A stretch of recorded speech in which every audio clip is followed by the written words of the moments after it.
Sizlar eshitganmisiz? Bir inson rahmat sabab jannatga kirganini.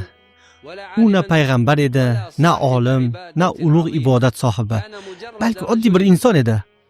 U qattiq issiq kunda yo'lda o'tayotgan edi. Quyosh yerni kuydirib, jismlarni yondirib turgan bir paytda bir itni ko'rib qoladi.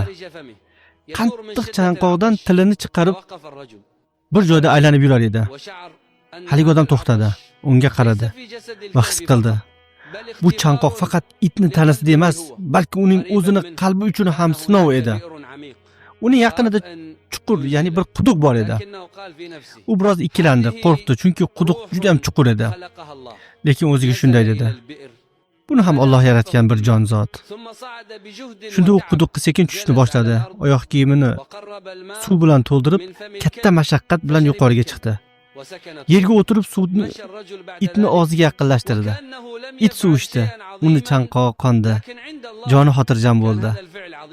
Inson bo'lsa yo'lida davom etdi, go'yoki ulug' bir ish qilmagandek.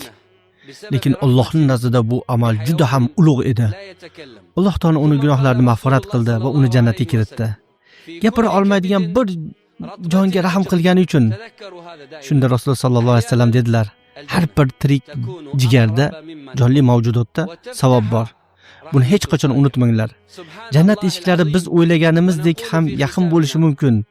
Ba'zan ular chin dildan qilingan rahmat bilan ochiladi. Subhanallohul azim.